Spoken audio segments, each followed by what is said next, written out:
एक हदीस शरीफ है, अल्लाह के रसूल सल्लल्लाहु ताला अलैहि वसल्लम ने इरशाद फरमाया, शादी के ताल्लुक से है ये। नबी फरमाते हैं, अद-दुनिया कुल्लुहा मता व खैरु मताइद दुनिया अल मरअतु सालिहा। इस हदीस का मतलब समझें आप, थोड़े लोग हैं, मुख्तसर हैं, तो उतने ही समझ लें आप। अद दुनिया कुल्लुहा मता, दुनिया पूरी की पूरी साजो सामान है, मता है। मता उस सामान को बोलते हैं जिससे इंसान फायदा हासिल करे। पूरी की पूरी हर इंसान अपने शौक के एतबार से, गाड़ी, बहुत सारी गाड़ियां हैं, मगर वो वही खरीदता है जो उसे पसंद है। शूज, जूते बहुत सारे हैं, मगर वो वही खरीदता है जो उसे पसंद है। कपड़ा वही अपनाता है जो उसे पसंद है। उलमा टोपी वही खरीदते हैं जो उसे पसंद है। जितनी भी चीज है वो सारी की सारी इंसान के फायदा हासिल करने के लिए, मतलब उसने गाड़ी खरीदी अपने लिए, उसने मकान बनाया अपने लिए, उसने उसमें टेल्स पत्थर वगैरह लगाया अपने लिए। आका फरमाते दुनिया कुल्लुहा मता, दुनिया पूरे की पूरी साजो सामान, मगर इन तमाम चीजों में एक ख्वाहिश रहती है ना इंसान की। मोटरसाइकिल होती है, गाड़ी हो जाए, आगे बढ़ता चला जाए। नबी फरमाते इन तमाम चीजों में सबसे बेहतर जो है, इंसान को सुकून पहुंचाने वाली चीज जो है, वह खैरु मताइद दुनिया अल मरअतु सालिहा, दुनिया के मता में से, साजो सामान में से सबसे ज्यादा सुकून पहुंचाने वाली चीज नेक बीवी। बेशक, सुभान अल्लाह, सुभान अल्लाह। क्या है बोलो? नेक बीवी। लफ्ज़ नेक आया, अल मरअतु सालिहा। क्या आया बोलो? नेक बीवी। अब यहीं से कई रास्ते फूटते हैं, कई रास्ते निकलते हैं। आदमी इतना बड़ा खर्चा करता, कई लाख रुपए शादी में लगाता है, लड़की वालों की तरफ से भी, लड़के वालों की तरफ से भी, मगर नबी फरमाते हैं व खैरु मताइद दुनिया अल मरअतु सालिहा, इंसान के लिए सबसे ज्यादा सुकून पहुंचाने वाली चीज जो है वो नेक बीवी है। बेशक, सुभान अल्लाह, सुभान अल्लाह।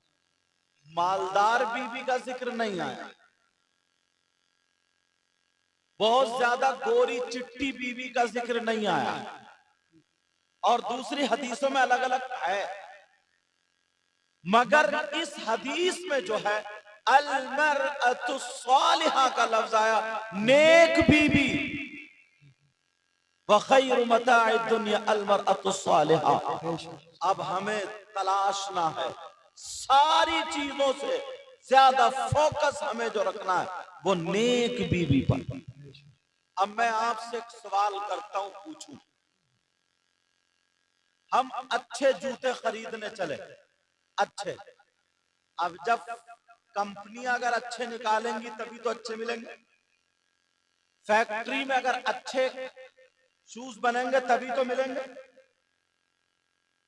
आप ढूंढते जाओ, तलाशते जाओ, बाजार में ढूंढो, मार्केट में ढूंढो, लेकिन क्वालिटी वाली चीज तभी मिलेगी जब उसकी वो कंपनी होगी। अब जरा गौर करो, तवज्जो करो, नेक बीवी, मेरी बहन दूसरे की बीवी, तुम्हारी बहन दूसरे की बीवी, उसकी बहन उसकी बीवी, जितनी औरतें हैं लड़कियां वो जरूर एक न एक की बनती हैं, मगर ढूंढो तलाशो नेक बीवी अलमरअतु सालिहा। पूरे रामपुर, ये रामपुर जिला ना, पूरे रामपुर जिला में तलाशो कौन सी कंपनी है अलमरअतु सालिहा। ढूंढते ढूंढते थक जाओगे, मिलना मुश्किल है। अलमरअतु सालिहा वो है जो 5 वक्त की नमाज पढ़ती है। अलमरअतु सालिहा वो है जिसका कभी किसी ने चेहरा तो चेहरा पल्लू भी ना देखा। ढूंढते रहो, तलाश करो रामपुर। अलमरअतु सालिहा वो है जिसने कभी कुरान के खिलाफ, शरीयत मुस्तफा के खिलाफ अपना कदम नहीं उठाया, अपना हाथ नहीं उठाया, अपनी आंखें नहीं इस्तेमाल की, अपने कान इस्तेमाल नहीं किए। उसका खाना पीना, उठना बैठना, चलना फिरना, पहनना ओढ़ना, सोना जागना, सांसें लेना, ये सब का सब शरीयत मुस्तफा पर। सबका सब किस पे बोलो? कहां चले गए मोहम्मद बिन भाई? तवज्जो रखो, देखो मैं क्या कह रहा हूं। सबका सब शरीयत मुस्तफा पर हो।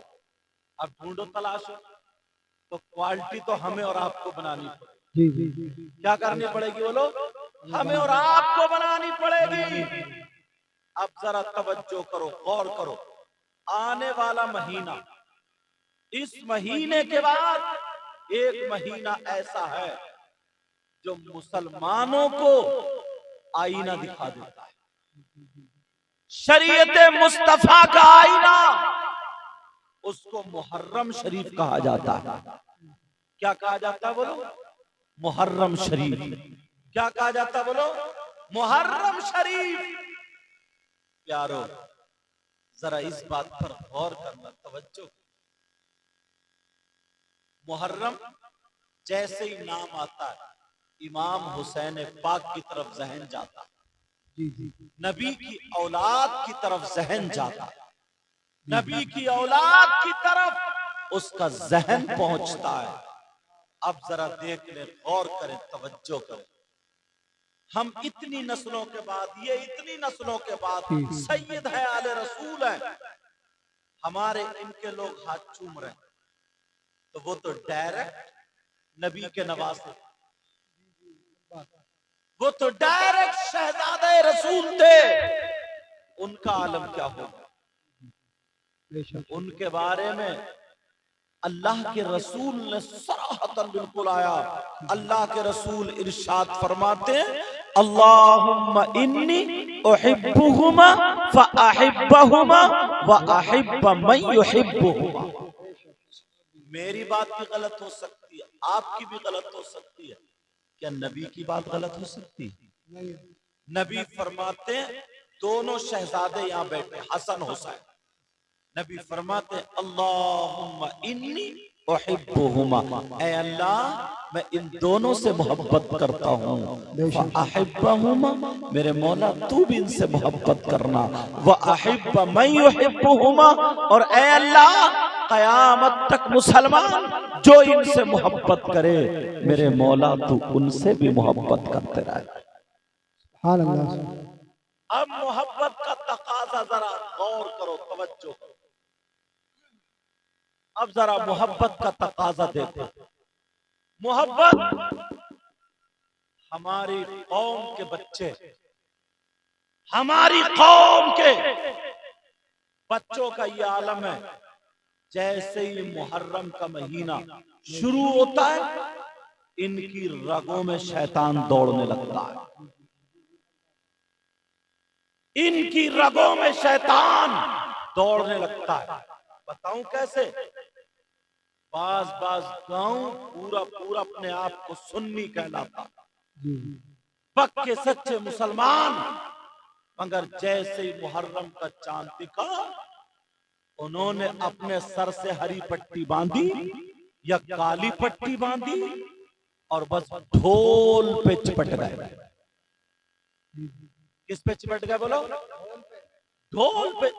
बस हमारे यहाँ क्या गया, ढोल बजा लिया, यही पक्का मुसलमान है, ये आशिक हुसैन है, इसने ढोल बजा लिया, ये आशिक अहले बैत है, इसने ढोल बजाया, ये नबी को राजी करने वाला है।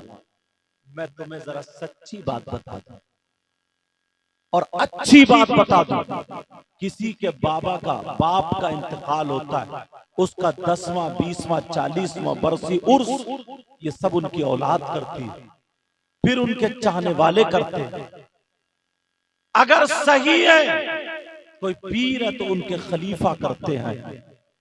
यार इमाम हुसैन पाक शहीद हुए करबला में, और भी शुहदा शहीद हुए, लेकिन इमाम हुसैन पाक को ले लो, उनके बेटे इमाम ज़ैनुल आबिदीन, कोई माई का लाल बता देगा उन्होंने अपने बाप की शहादत के मौके पर ढोल बजाया?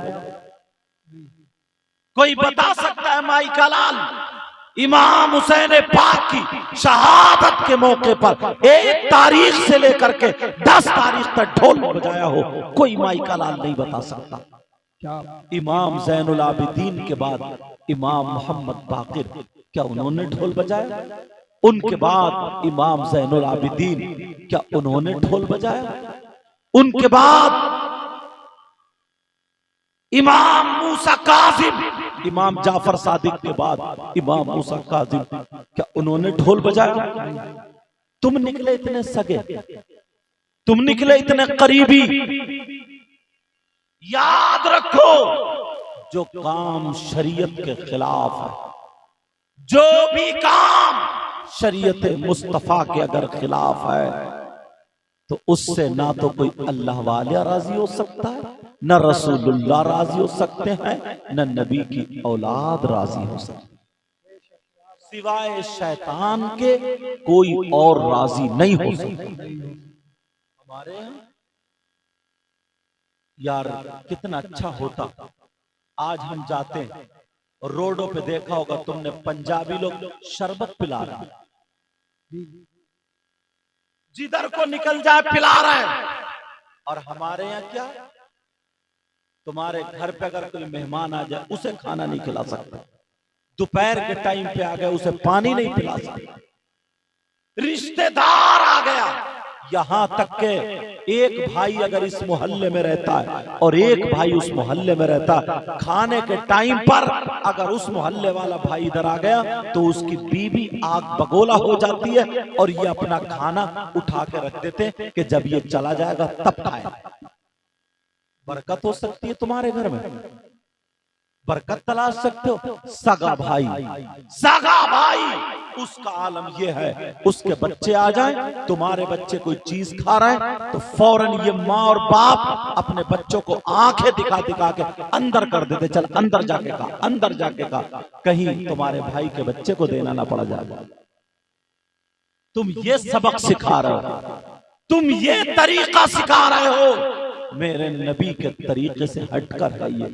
अल्लाह जरा मेरे आका को तो देखो, आका और सहाबा खड़े हो जाते हैं, देखा कुछ मेहमान आ रहे हैं, बहुत सारे मेहमान हैं। नबी ने एक सहाबी से कहा तुम ले जाओ, एक से कहा तुम ले जाओ, एक से कहा तुम ले जाओ, जो एक बचे थे कहा तुम मेरे साथ चलो। अल्लाह मेरे नबी के घर वो पहुंच जाते हैं, और वो भी मुसलमान नहीं है, गैर मुस्लिम है। इतना खाना खाया उसने, आका के घर का खूब सारा खाना खाया, पेट भर लिया। जब सोया तो यहाँ तक के उसकी गिलाजत निकल गई, उसके कपड़े नापाक हो गए, उसने बिस्तर नापाक कर दिया।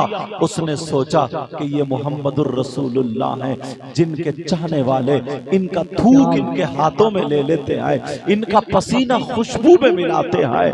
अल्लाह पता चल गया इनका बिस्तर मैंने खराब कर दिया है तो मुझे जान से मार देंगे, मुझे नहीं छोड़ेंगे। ऐसा करते हैं, ऐसा करते हैं, यहाँ से सुबह उठते ही भाग जाते हैं। ये सुबह उठते ही भाग गया, इसकी एक जरूरी चीज रह जाती है। सुबह उठ के ही जैसे ही भागा, ये घर से निकल गया। मेरे नबी जब आए नमाज के बाद तो वहां पे बदबू आ रही थी, बिस्तर सना हुआ था। अरे वो आका थे, वो पैगंबर इस्लाम थे, तुम्हें सबक दे करके गए। अगर चाहते तो कह देते अबू बकर इधर आओ, मेरा बिस्तर साफ करो, उमर इधर आओ साफ करो, उस्मान इधर आओ साफ करो, अली इधर आओ साफ करो, किसी भी गुलाम से कह सकते थे। मगर मेरे नबी अपने मेहमान का बिस्तर धो रहे हैं। अल्लाह अल्लाह, उसने नापाक कर दिया था और नबी बिस्तर धो रहे हैं। तुम जरा अपने गिरेबान में झांक के देखो, तुमने कभी अपनी माँ के कपड़े धोए हैं? तुमने कभी अपने बाप के कपड़े धोए हैं? तुमने कभी अपने बड़े भाई के कपड़े धोए हैं?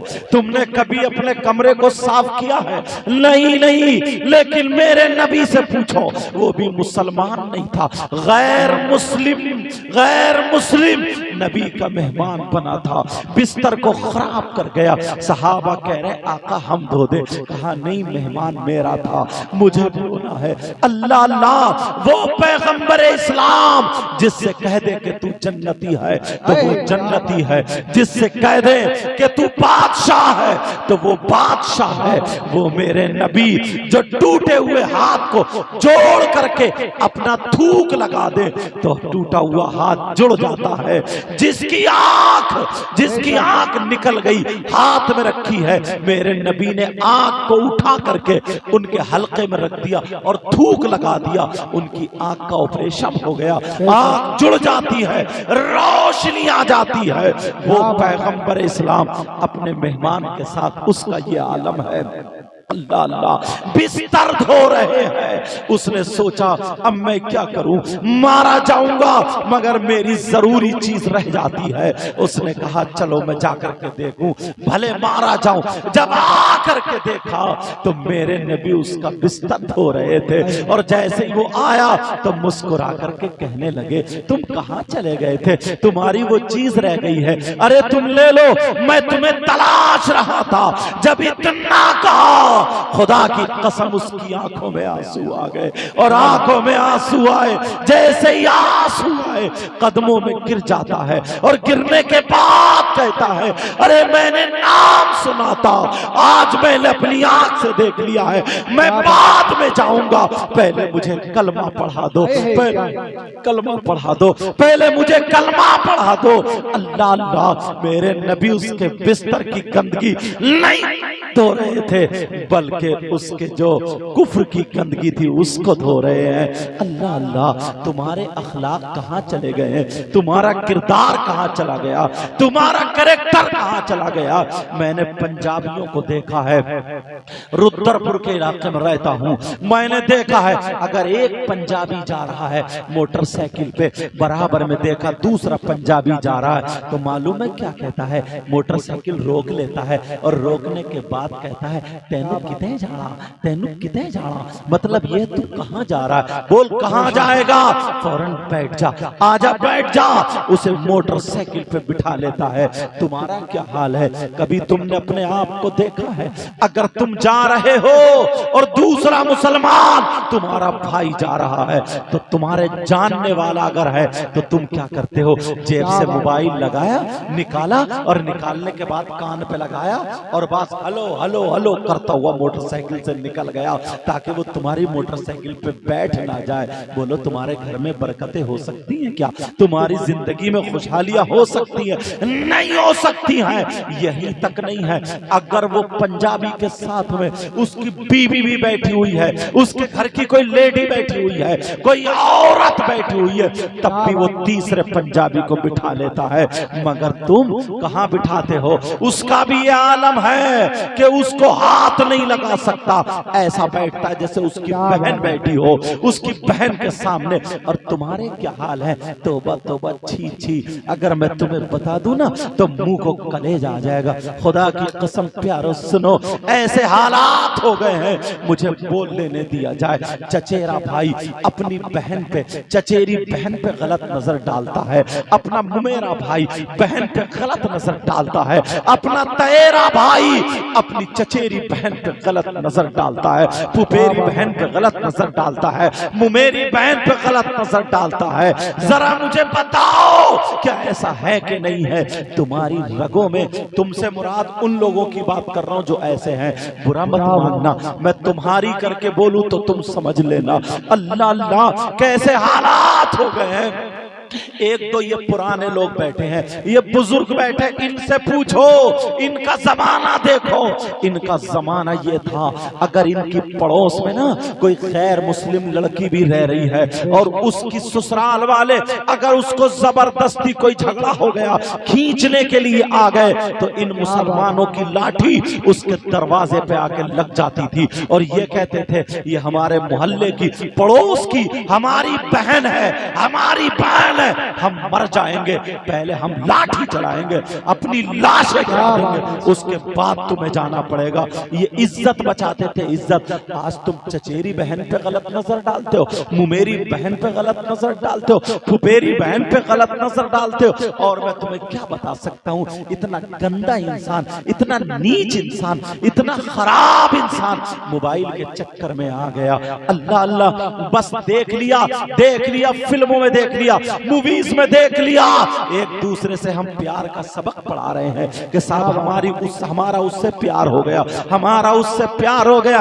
अरे तू प्यार की बात करता है? अगर प्यार करना है तो मेरे नबी से प्यार कर ले, अगर प्यार करना है तो हसनैन करीमैन से प्यार कर ले, अगर प्यार करना है तो अबू बकर सिद्दीक से प्यार कर, हजरत उमर से प्यार कर, उस्मान गनी से प्यार कर, मौला अली से प्यार कर, हसनैन करीमैन, गौसो ख्वाजा, गरीब नवाज से प्यार कर, अल्लाह वालों से प्यार कर, अपनी माँ से प्यार कर, अपने बाप से प्यार कर। ये तेरा प्यार यहाँ भी तुझे ऊंचा कर देगा और आखिरत में तुझे जन्नत में लेके जाएगा। सुभान अल्लाह। नारे तकबीर, नारे रिसालत, नारे गौसियत।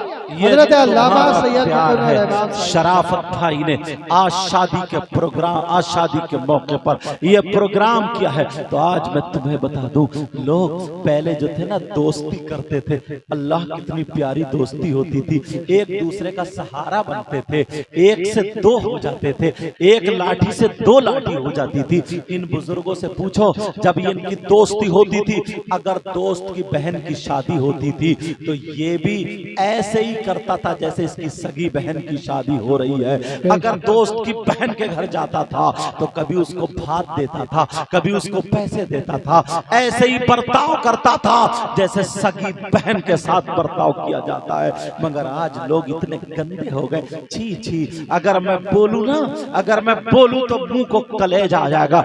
ये नौजवान है, इसको नौजवान कहेंगे, इनकी रगों में शैतान है। आज का दोस्त दोस्त नहीं है, गद्दार है, गद्दार। आज का दोस्त दोस्त नहीं है, आज छुरी भोंकने वाला है। दुश्मन से इतना खतरा नहीं है जितना दोस्त से खतरा है। आज का दोस्त अगर दोस्ती कर रहा है या तो उसकी बहन के चक्कर में कर रहा है, या उसकी बीवी के चक्कर में कर रहा है, या उसकी मालो दौलत के चक्कर में कर रहा है। कोई ना कोई लालच है, इसे दोस्ती कहोगे, इसे दोस्ती कहोगे? बोलो, दोस्त कहलाने का ये हकदार है क्या? इसको दोस्त बोल सकते हो क्या? ये दोस्त नहीं है, ये गद्दार है। और मुसलमान का काम ये नहीं है, मुसलमान पक्की सच्ची दोस्ती करता है। मुसलमान वो है जो अपने लिए भी कुर्बान होता है, अपने दोस्त के लिए भी कुर्बान होता है। तुम्हें क्या पता है, सैयदना हजरत अबू बकर सिद्दीक की दोस्ती देखो, साथ में हजरत उमर की दोस्ती देखो। अल्लाह अल्लाह, एक दिन दोनों दोस्त सुबह सुबह मदीने शरीफ में आ जाते हैं। अबू बकर सिद्दीक और हजरत उमर दोनों ये दोस्त मदीने शरीफ में है। सुबह सुबह वहां पे बाजार लगती थी, यानी सुबह सुबह मछलियां बिकने आती थी। एक दिन हजरत उमर कहने लगे, हजरत अबू बकर सिद्दीक के मोढ़े पे हाथ रखा और कहा, दोस्त, कहा हबीबी, कहा सदीकी, कहा जमीली, मैं आपके लफ्जों में कह रहा हूं। कहा दोस्त, ओ कहा दोस्त, मेरे प्यारे भाई सुनो, मेरे प्यारे भाई सुनो, यार आज मछलियों को खाने दिल चाह रहा है, आज मछलियों के लिए आज दिल चाह रहा है। कहा हजरत अबू बकर सिद्दीक बोले ऐसा करो तुम मछलियां खरीद लो, खा लो। कहा कैसे खाऊं, मेरी जेब में पैसे नहीं है। तो दूसरे दोस्त अबू बकर सिद्दीक ने क्या कहा, ऐसा करो मैं तुम्हारा दोस्त हूं, चलो आधे पैसे मैं देता हूं, मेरी जेब में जितने हैं मैं निकाले देता हूं, तुम्हारी जेब में जितने हैं तुम निकाल दो। दोनों दोस्तों ने रुपये पैसे निकाले, बाजार में जाकर के एक मछली खरीद ली। अबू बकर बोले दोस्त तुम अपने घर को ले जाओ, अपने घर को ले जाओ, जैसे ही ये कहा घर को ले जाओ। हजरत उमर बोले नहीं, अकेला दोस्त नहीं खा सकता, एक लुकमा एक दोस्त खाएगा, दूसरा लुकमा दूसरा दोस्त खाएगा। उन्होंने मछली को आधा आधा किया, आधा उन्हें दे दिया, आधा तुम्हें दे दिया। अरे तुम कैसे दोस्त हो, दोस्त का लुकमा छीनने पे लगे पड़े हो, दोस्त को बर्बाद करने के चक्कर में पड़े हो। मैंने एक जगह तकरीर की थी, कुछ लोग बंबई काम करने के लिए चले गए थे और कुछ लोग मद्रास काम करने के यानी हैदराबाद काम करने चले गए थे। मैंने कहा जो तुम्हारे मोहल्ले में लड़के खाली घूम रहे उनको बुलाओ, उनको बुलाओ, उन्हें काम में लगाओ, उनकी मदद करो। तो तुम जानते हो एक भाई ने मुझे क्या जवाब दिया, कहा हजरत मैंने भी यही कहा था, मैंने भी यही किया था। आपकी तकरीर के बाद मैं मोहल्ले के दो लड़कों को ले आया, मैंने उन्हें काम पे लगा दिया, मगर उन दोनों ही मेरी जड़ें काट दी हैं, उन दोनों ही मुझे बर्बाद कर दिया है, मुझे किसी और से नुकसान नहीं पहुंचा है। जिनको मैंने सहारा दिया था, जिनको मैंने सीने लगाया था, आज उन्होंने मेरी बुराइयां शुरू कर दी है, आज उन्होंने मेरी जड़ें काट दी है, आज उन्होंने मुझे बर्बाद कर दिया है। क्या ये मुसलमानों के काम है? अब मुझे बताओ कौन कौन सी बात पे बोला जाए, कौन कौन सी बात देखी जाए, कौन कौन सी बात बयान की जाए। अपने आप को कम से कम इंसान बना लो, पक्का सच्चा मुसलमान बना लो, नबी का गुलाम बना लो। अगर तुम नबी के गुलाम बन गए तो दुनिया में भी कामयाब हो सकते हो और आखिरत में भी कामयाब हो सकते हो। बेशक सुभान अल्लाह, जिंदाबाद। हमारा मामला है, ये हमारा मामला है प्यारो। ये जो उलमा बताते हैं अपने घर की बात नहीं बताते हैं, रसूल पाक की बात बताते हैं। और जरा सुनो मैं तुम्हें बता दूं, अब जरा शादी में देखो, यहाँ अल्हम्दुलिल्लाह जो शादी हो रही है ये सही तरीके पर हो रही है। क्यों? इसलिए यहाँ अल्लाह और रसूल का जिक्र हो रहा है, अल्लाह और रसूल का जिक्र हो रहा है। कहीं कहीं शादी होती है आतिशबाजी से होती है, कहीं कहीं शादी होती है उसमें बहुत सारे पटाखे फूटते हैं, आतिशबाजी फूटती है, बैंड बाजे बजते हैं, ढोल ताशे गाजे बाजे बजते हैं। यहाँ पे अल्लाह और रसूल का जिक्र हो रहा है। मेरे नबी 12 रबीउल अव्वल मीलाद पढ़ दूं ताकि बात पक्की हो जाए। मेरे नबी 12 रबीउल अव्वल 20 अप्रैल सन 571 पीर के दिन सुबह सादिक के वक्त दुनिया पर तशरीफ लाए। अगर तुम्हें किसी को आइडियल बनाना है तो अपने नबी को बनाओ, नमूना अमल बनाना है तो अपने नबी को बनाओ। अब जरा सुनो, एक वो भी अल्लाह वाला है, एक वो भी नबी का गुलाम है। पहले का दौर ये था, अगर किसी के घर में आग लग जाए तो पूरा मोहल्ला इकट्ठा हो जाता था, पूरा मोहल्ला जमा हो जाता था उसके घर की आग बुझाने के लिए, उसके घर की आग बुझाने के लिए अपने घरों से बर्तन लेकर आ जाते थे, बर्तनों में पानी लेकर के आ जाते थे, मर्द और औरतें सारे के सारे लग जाया करते थे। बोलो है कि नहीं? ऐसा हो जाता था। मगर आज ये आलम है, अगर किसी का घर जल रहा है तो कुछ नहीं करेगा, बर्तन नहीं निकालेगा, पानी नहीं डालेगा। अगर किसी का घर चल रहा है तो जेब से मोबाइल निकालेगा और निकालने के बाद वीडियो बनाना शुरू कर देगा, वीडियो बनाना शुरू कर देगा और लाइव दिखाना शुरू कर देगा। कहेगा देखो, लाइव देखो, ये है एक का घर जलता हुआ, जलते हुए घर को मुलाहिजा फरमाए। ये मुसलमान, अरे तेरे तेरे सीने में क्या दिल नहीं है? तू आज मजे लेने लगा है, तू आज हंसी मजाक पे पड़ गया है, आज तू अपने आप को कुचल के रख दिया है। अब मुझे बताओ, यहाँ तक के अगर किसी की मोटरसाइकिल टकरा गई है, जीप के अंदर अगर वो दब चुका है, उसके पांव इतने इतने दब गए, वो चीख रहा चिल्ला रहा, कह रहा भाई मुझे बचा लो, भाई मुझे मेला लगा पड़ा होगा, लोगों का मेला, मगर एक भी दिल वाला ऐसा नहीं होगा जो उसके काम में आ जाए। दसों लोग ऐसे होंगे जो अपना मोबाइल लेके वीडियो बनाते हुए दिखाई दे जाएंगे। बोलो है कि नहीं है? दसों लोग वीडियो बना बना करके अपने स्टेटस लगाएंगे और फेसबुक पे डालेंगे, यूट्यूब पे डालेंगे, इधर आधर डालेंगे। स्टेटस लगाने वालों, मैं जरा कान खोल के सुन लो, मैं तुमसे कहना चाहता हूं, उसकी हाय अगर तुम्हें लग गई तो क्या होगा? अरे उसके छोटे छोटे बच्चे होंगे, वो गरीब जो दबा पड़ा है, उसके पांव, अगर तू मर्द था, तेरे सीने में दिल था, 10-20 लोग इकट्ठे होंगे, जीप तो जीप एक गाड़ी को भी पलट कर रख देते, उस मुसलमान के काम आ जाते। कम से कम एक मेहनत तो कर लेता। आप जानते हैं नबी ने फरमाया मेंढक को मत मारो, नबी ने मेंढक को मारना मना फरमाया है और गिरगिट के लिए कहा है इसको मारो, इसका मारना सवाब है। आप जानते हैं क्यों? छोटी सी बात है, जरा सुन लो। इसलिए जब हजरत इब्राहिम अलैहिस्सलातु वस्सलाम, जरा मेरी तरफ तवज्जो दो, हजरत इब्राहिम अलैहिस्सलातु वस्सलाम को जब आग में डाला गया, हजरत इब्राहिम आग में है, अल्लाह अल्लाह नारे नमरूद चलाई गई है हजरत इब्राहिम के लिए, हजरत इब्राहिम को आग में डालने के लिए। अल्लाह अल्लाह सुनो, तो यही गिरगिट वहां पे खड़े होकर के एक तरफ फूंके मार रहा था ताकि ये और तेज हो जाए, आग और तेज हो जाए। हालांकि इसके फूंक से कहां तेज हो सकती है, छोटी सी फूंक, मगर नियत तो देख ली गई। और वो मेंढक अपने मुंह में पानी ला रहा था ताकि वो आग बुझा दी जाए, मगर कहां उतने से एक बूंद पानी से आग बुझ रही है, मगर उसकी नियत देख ली गई। नबी ने फरमाया मेंढक अगर जिस घर में होती है उस घर में बरकतें होती है, मेंढक को मत मारो, बरकतें होती है। और जहां गिरगिट होता है, नबी ने फरमाया इसे मारो, इसे मारो, इसका मारना सवाब है, इसका मारना सवाब है।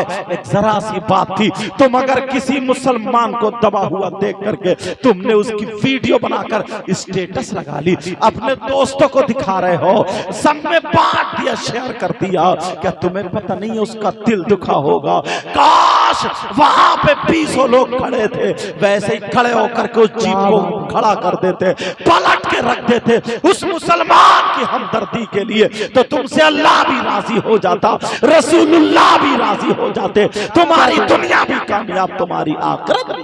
बेशक नारे तकबीर, नारे रिसालत, नारे गौसियत, उलमाए सुन्नत, नारे हैदरी। छोटी छोटी बातें हैं मगर ये इंसान को कामयाब बना देने वाली हैं। जरा सुनो, मुझे एक बात और याद आ रही है। अल्लाह अल्लाह, हजरत इमाम अहमद बिन हम्बल जब चलते हैं घर से, उनके साथ में एक दो खादिम भी हैं, शागिर्द भी हैं, चलते चले जा रहे हैं। एक नदी के किनारे पर जब पहुंचे, देखा वहां पे लोग हंस रहे हैं, 2-2, 3-3, 4-4 लोग इकट्ठे हुए हैं और हंस रहे हैं, कह रहे अब डूबा, अब डूबा, अब डूबा, अब मरा, अब मरा। इन्होंने देखा क्या डूबा, क्या मरा, तो देखा उस नदी के किनारे पर एक दरख्त है, पेड़ है, और उस पेड़ की टहनी पर एक बिच्छू है। वो हवा से बेचारा परेशान है, टहनी हिल रही है, कभी पानी में टकरा रही है, बिच्छू लटका पड़ा है, गिरने वाला था, पानी से भीग चुका है, गिरने वाला था, वो डूबने वाला था। सब मजाक बना रहे, सब हंसी कर रहे, ठिट्ठा कर रहे। जरा देख लो इसको, अल्लाह अल्लाह देख लो इसको, इधर कोई बचाने वाला नहीं है। इतने में बिच्छू गिर जाता, बेचारा गोते खाने लगा, डूबने लगा, वो बिच्छू डूबने लगा। 10 लोग खड़े हुए तमाशा बनाए पड़े हैं, खड़े हो करके तमाशा बनाए पड़े हैं, मगर कोई बचाने वाला नहीं है। ये इतने बड़े आलिम हैं, इतने बड़े अल्लामा हैं, इतने बड़े इमाम हैं, लोग इनकी जूतियां सीधी करते हैं, लोग इनके हाथ चूमते हैं, मगर इन्होंने नहीं देखा, उसको बचाने के लिए डायरेक्ट घुस जाते हैं, फौरन दरिया में घुसे और घुसने के बाद बिच्छू को नीचे से हाथ डाल के उन्होंने हथेली पे उठा लिया है। जैसे ही हथेली पे उठाया, बिच्छू भी अपनी करनी से बाज नहीं आया, बिच्छू ने भी उनकी हथेली पे डंक मार दिया।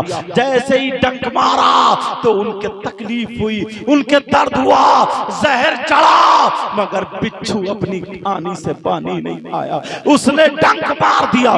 जैसे ही डंक मारा तो इनके जबान से सी तो निकल गई, मगर फिर कहा, ऐ अल्लाह तेरा शुक्र है, मैंने अपना काम किया, इसने अपना काम किया। इन्होंने बिच्छू को फिर टहनी पे बिठा दिया। लोग कहने लगे कैसा इंसान है, इनको बिच्छू ने काट लिया है, मगर फिर भी इन्होंने बिच्छू को मारा नहीं है। लोग देख रहे हैं और इमाम साहब, इमाम अहमद बिन हंबल निकल के वापस आ जाते हैं।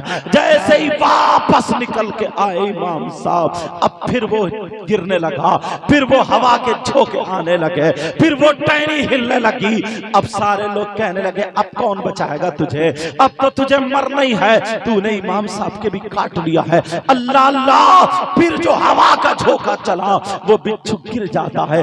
जैसे ही गिरा बिच्छू फिर गोते खाने लगा, मरने लगा, मगर उसकी कोई पुकार नहीं सुन रहा था। वो बिच्छू कह रहा था, ऐ अल्लाह मुझे बचा ले, ऐ अल्लाह मेरी मदद कर दे, ऐ अल्लाह मेरी मदद कर ले, मुझे बचा ले। कोई सुनने वाला नहीं था। इतने में फिर इमाम साहब घुस जाते हैं, उनके कपड़े भीग गए। दोबारा फिर उन्होंने जब उठाया, फिर बिच्छू ने डंक मार दिया। 3 मरतबा ऐसा हुआ।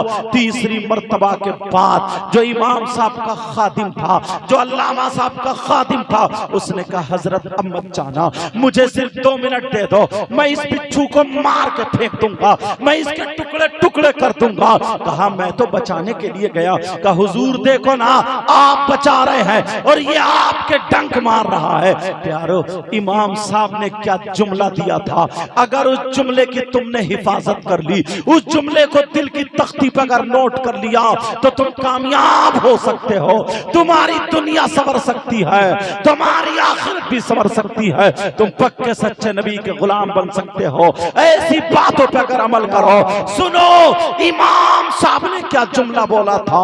इमाम साहब कहने लगे, खादिम से बोले, उससे कहने लगे अरे तू क्या समझता है, इसने काटा है तो मैं इसे मार दूं।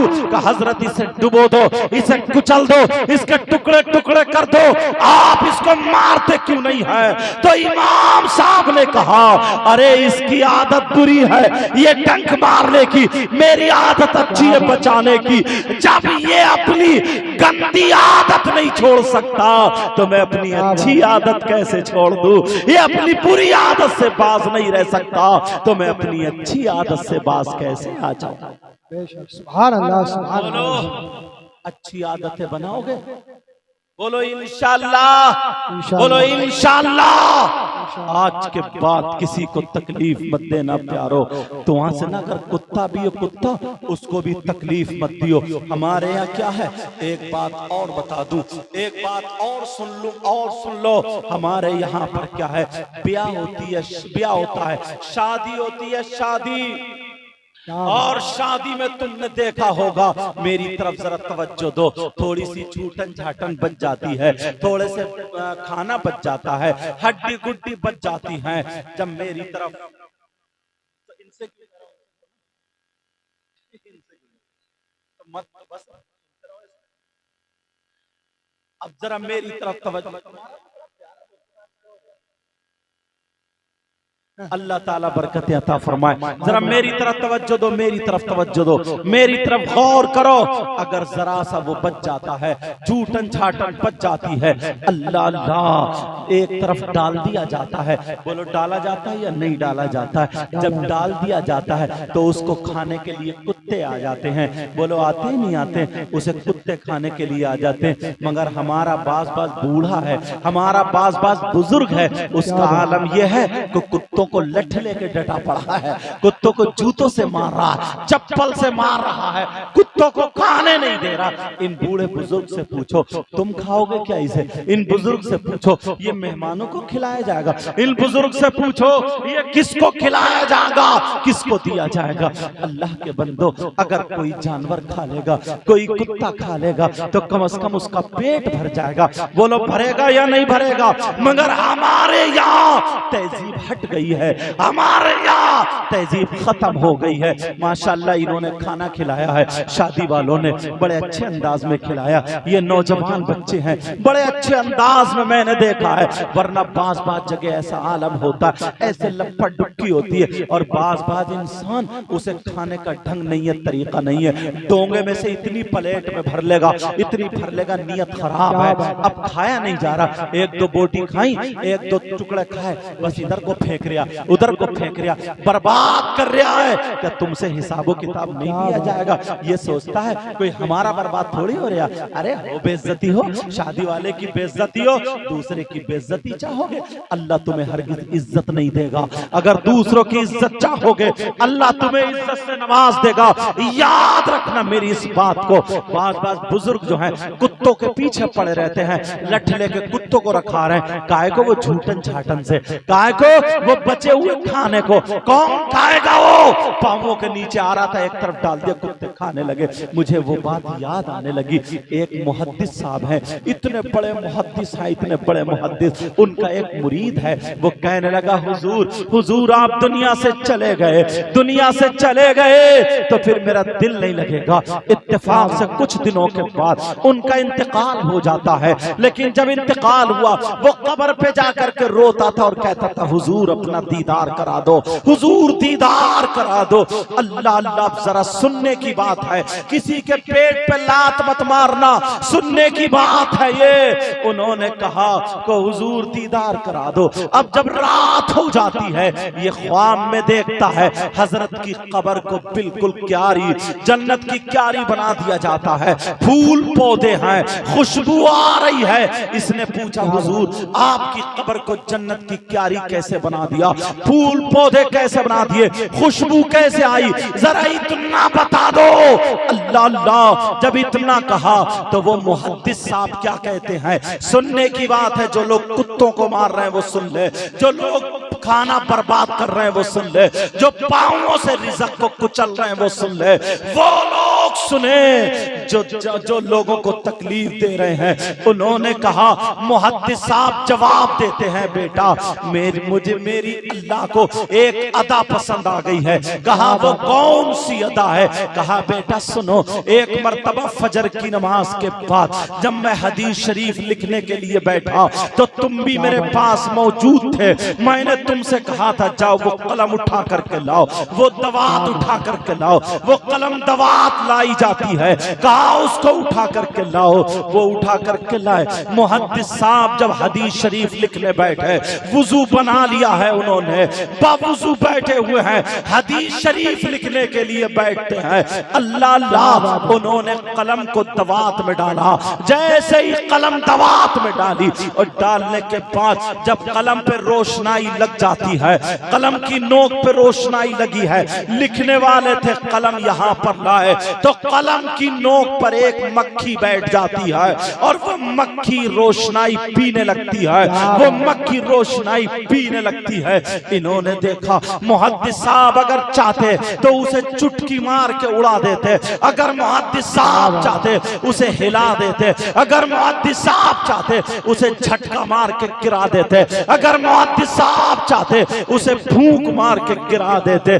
दिल में ख्याल आया, उन्होंने सोचा इसे झटका दे दूं, दिल में ख्याल आया फूंक मार दूं, मगर फिर ख्याल आया, फिर मुहद्दिस साहब बोले मैंने सोचा अरे ये पेट भर रही है, मैं कौन होता हूं इसके पेट पे लात मारूं, जरा पेट भरने दो। एक मक्खी लिखने वाले कलम पे बैठ के अपना पेट भरने लगी है।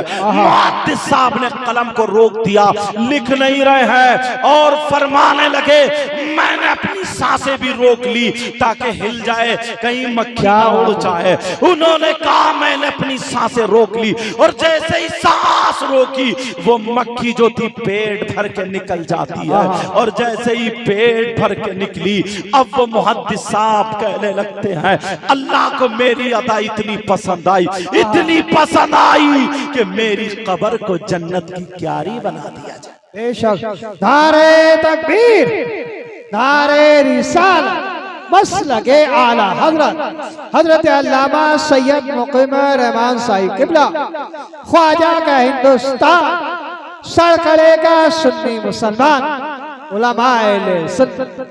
बोलो आज के बाद किसी के पेट पे लात नहीं मारोगे, आज के बाद किसी को तकलीफ नहीं दोगे, आज के बाद किसी को नहीं सताओगे, आज के बाद किसी की बहन बेटी को नहीं तकोगे, आज के बाद अपनी जबान से झूठ नहीं बोलोगे।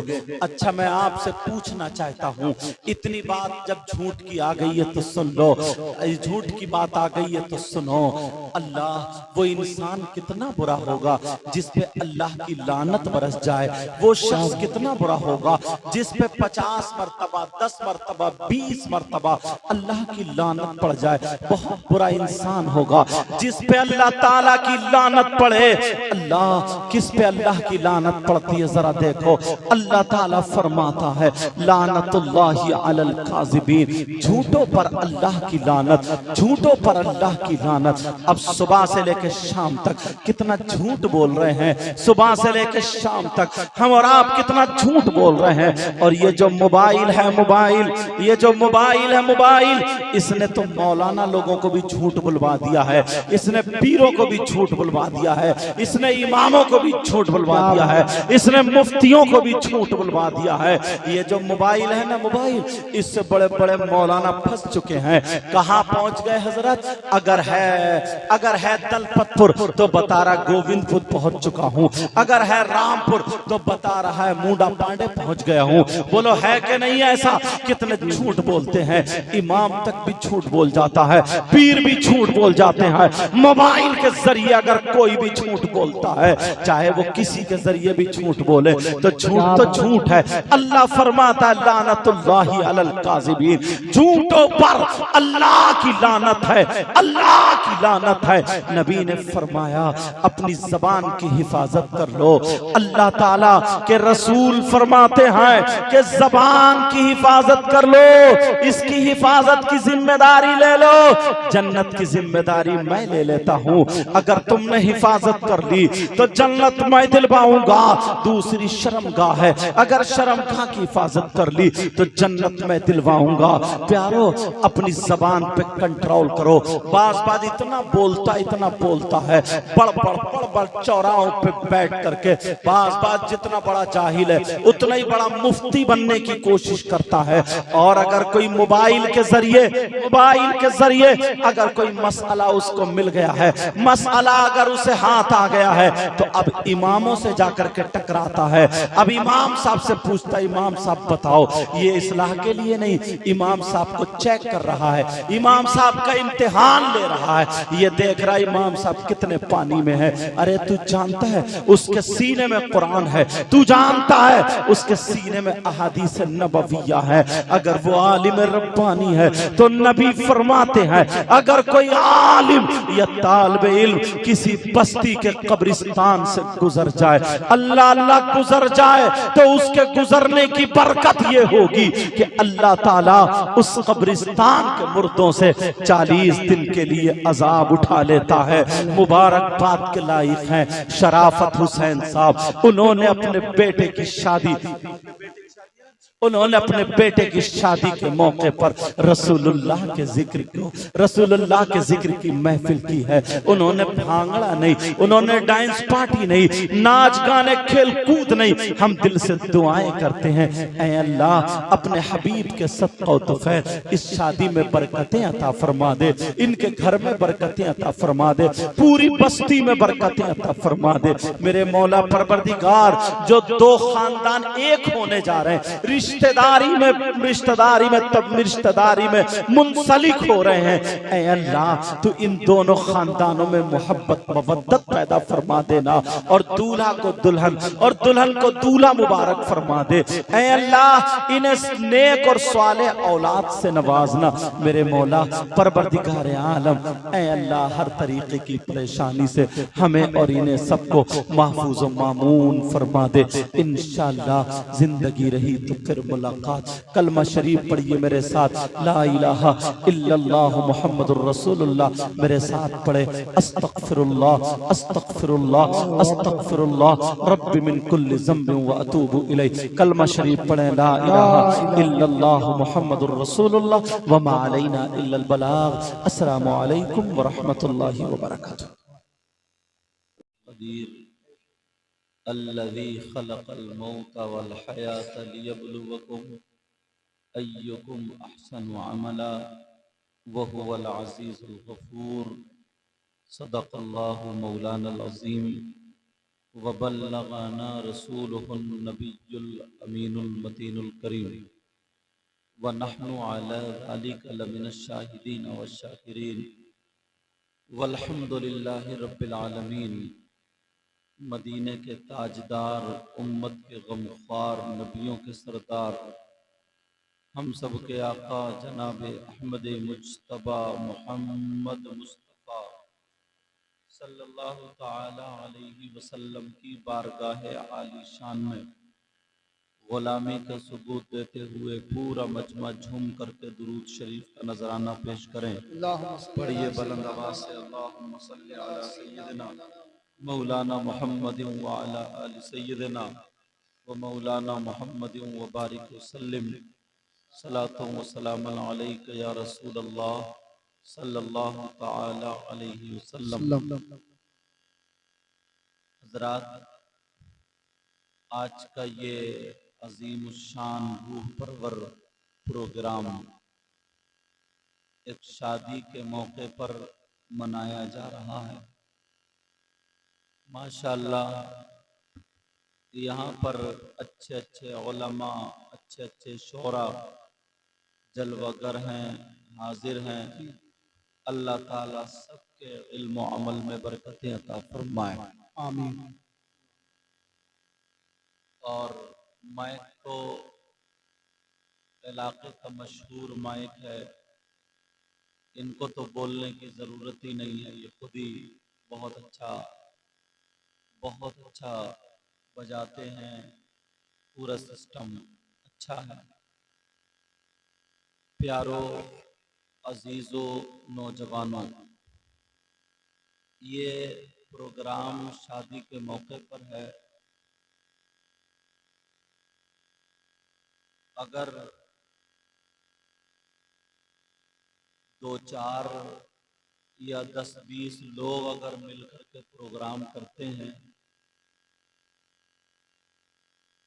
या बस्ती की तरफ से होता है तो उसमें लोग ज़्यादा होते हैं। और अगर कोई एक बंदा प्रोग्राम करे तो जितने लोगों की दावत होती है ना, उसमें से 2% लोग भी मुश्किल से आते हैं। जी जी। और अगर वहीं पे शादी के मौके पर कोई दुनियावी खुराफात अगर शुरू होती, नाच गाना खेल कूद, तो फिर किसी को कहने की ज़रूरत नहीं पड़ती, इकट्ठा करने की ज़रूरत नहीं पड़ती।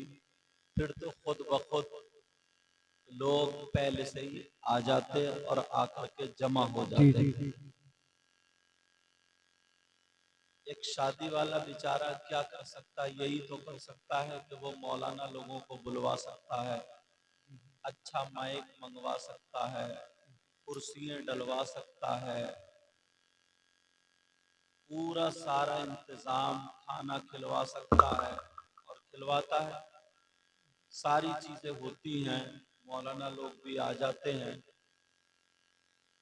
मगर अब सुनने वालों को तो सबके घर से पकड़ के बुलाएगा नहीं। वो तो बेचारा ऐलान करवा देता है, कई दिन से ऐलान भी होता है कि प्रोग्राम होता, मगर लोग नहीं आते हैं। सिर्फ और सिर्फ लोगों में अब ज्यादातर दिखावा रह गया, दिखावा। जिस दिन अगर ये दिखावा निकल गया, उस दिन इंसान, हम और आप काम के हो जाएंगे अल्हम्दुलिल्लाह। एक